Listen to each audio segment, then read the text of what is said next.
ಧರ್ಮಸ್ಥಳದಲ್ಲಿ ನೂರಾರು ಶವಗಳ ಹೂತಿಟ್ಟ ಪ್ರಕರಣಕ್ಕೆ ಸಂಬಂಧಪಟ್ಟ ಹಾಗೆ ಮಹಿಳಾ ಆಯೋಗ ಮತ್ತೆ ಎಂಟ್ರಿ ಕೊಟ್ಟಿದ್ದು ಮಹಿಳೆಯರಿಗೆ ಸಂಬಂಧಿಸಿದಂತೆ ಪ್ರಕರಣಗಳ ಸಮಗ್ರ ತನಿಖೆ ಮಾಡೋದಕ್ಕೆ ಎಸ್ಐಟಿ ರಚನೆ ಮಾಡಿ ಅಂತ ಪತ್ರದಲ್ಲಿ ಉಲ್ಲೇಖ ಮಾಡಿದ್ದಾರೆ.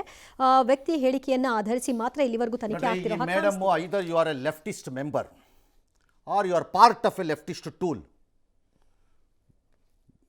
ಮಹಿಳಾ ಆಯೋಗ ಎಡಪಕ್ಷಗಳು ಮಂಡನೆ ಮಾಡ್ತಿದ್ದಂಥ ಅಥವಾ ಪಿತೂರಿಗಾರರ ಭಾಗವಾಗಿ ಕೆಲಸ ಮಾಡೋಕ್ಕಲ್ಲ ನಿಮ್ಗೆ ಯೋಗ್ಯತೆ ಇಲ್ಲದೇ ಇದ್ದರೆ. ಯಾಕೆ ಅವನು ಯಾವನೋ ಬುರ್ಡೆ ದಾಸ ಹೇಳಿದ್ದನ್ನು ಈಗ SITಲಿ ಧರ್ಮಸ್ಥಳದಲ್ಲಿ ಮಾತ್ರ ಮಾಡಬೇಕು? ರಾಜ್ಯದಲ್ಲೆಲ್ಲ ಮಿಸ್ ಆಗಿರೋ ಹೆಣ್ಣುಮಕ್ಕಳದನ್ನು ಮಾಡುವಂತ ಯಾಕೆ ಕೇಳಲಿಲ್ಲ ಈ ಘನತೆ ವೆತ್ತ ಅಧ್ಯಕ್ಷೆ? ಯಾಕೆ ಅಲ್ಲೆಲ್ಲ ಸತ್ತಿರೋರು ಹೆಣ್ಣುಮಕ್ಕಳಲ್ವಾ? Why do you show your ಇದನ್ನು? If you are a leftist, go and join them. ಮಹಿಳೆಯರ ಹೆಸರಿನಲ್ಲಿ ದಗಾಕೋರ್ತನ ಮಾಡಬೇಡಿ. ಅದ್ಯಾಕೆ ಅದೊಂದು ಕಡೆ ಕಾಗ್ದ? ಇನ್ನೂ ಅದರ ವರದಿನೇ ಬಂದಿಲ್ಲ. ಆಯಿತು, ಅಲ್ಲಿ ಅಸ್ಥಿಪಂಜರ ಸಿಕ್ಕಿದೆ. ಯಾವುದೇ ಪೊಲೀಸ್ ಸ್ಟೇಷನ್ ವ್ಯಾಪ್ತಿಗೆ ಹೋದರೂ ಇವತ್ತು ಯಾವುದೇ ತೆಗೆದ್ರೂ ಅಸ್ಥಿಪಂಜರ ಸಿಕ್ಕತ್ತೆ.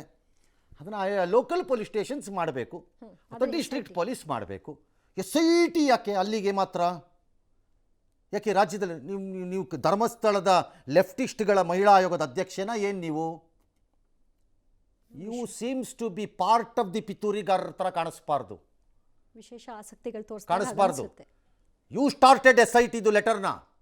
ಇನ್ಫ್ಯಾಕ್ಟ್ ಯು ಶುಡ್ ಬಿ, ನನ್ನ ಪ್ರಕಾರ ನಿಮ್ಮನ್ನು SIT ಕರಿಬೇಕಾಗಿತ್ತು. ಇದಕ್ಕೆ ನೀವು ಕಾಗದ ಬರೆದಿದ್ರಿ SIT ಮಾಡಬೇಕು ಅಂತ. ಯಾವ ಆಧಾರದ ಮೇಲೆ ಬರ್ತಿದ್ರಿ ನೀವು ಕಾಗದನ SIT ಮಾಡಬೇಕು ಅಂತ ಧರ್ಮಸ್ಥಳದಲ್ಲಿ? ಆ ಬುರುಡೆಗಳು ಮಾಡಿದಾಗ ಯಾವ ಥರ ಒಂದಿನ ಹೇಳಿಕೆ ಕೊಟ್ರೇನ್ರಿ?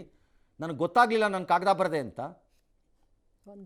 ಈಗ ಮಾತಾಡ್ತಿದ್ದೀರಲ್ಲ ಭಾಳ ದೊಡ್ಡವ್ರ ಥರ. ಅಧ್ಯಕ್ಷೆ ಆಗ್ಬಿಟ್ಟೆ ಅಂದ ತಕ್ಷಣ you don't have unlimited powers. ಬರೀ ಧರ್ಮಸ್ಥಳದ್ದಂತೆ. ಏನು ಬೇರೆ ಕಡೆಯಲ್ಲೆಲ್ಲ ಕತೆ ಕಾಯ್ತಾ ಇದ್ದಾರಾ ಜನ? ಹಂಗಾರೆ ಎಸ್, ಜೀನಿ ಸ್ಲಿಮ್ ರೆಫರ್ ಮಾಡ್ಬೇಕಾದ್ರೆ ಕಾರಣ ಏನಂದ್ರೆ ವೇಟ್ ಲಾಸ್ ಸಲುವಾಗಿ ನನ್ ಬಾಳ ಜನ ಕೇಳಿದ್ರು. ಫಸ್ಟ್ ನಾನು ತಗೊಂಡು ನನಗೆ ರಿಸಲ್ಟ್ ಬಂದ್ಮೇಲೆ ಆಮೇಲೆ ನಾನು ಜೀನಿ ಸ್ಲಿಮ್ ಇನ್ನೊಬ್ಬರಿಗೆ ಪ್ರಿಪೇರ್ ಮಾಡಿದ್. ಸುಸ್ತಾಗೋದು ಕಡಿಮೆ ಆಯ್ತು, ವೀಕ್ನೆಸ್ ಅದು ಏನೂ ಇಲ್ಲ, ಪೂರಾ ಹೆಲ್ದಿ ಅದೇನೆ. ವೇಟ್ ಜಾಸ್ತಿ ಇರೋರಲ್ಲಿ ಏನೇ ಡೌಟ್ ಇಲ್ಲದೆ 100% ಬಳಸಬಹುದು. ಪ್ರತಿದಿನ ನಮ್ಮ ಜೀನಿ ಸ್ಲಿಮ್ ನ ಯೂಸ್ ಮಾಡಿ ಯಾವುದೇ ಸೈಡ್ ಎಫೆಕ್ಟ್ ಇಲ್ದಂಗೆ ನೀವು ಸಣ್ಣ ಆಗ್ತೀರಾ.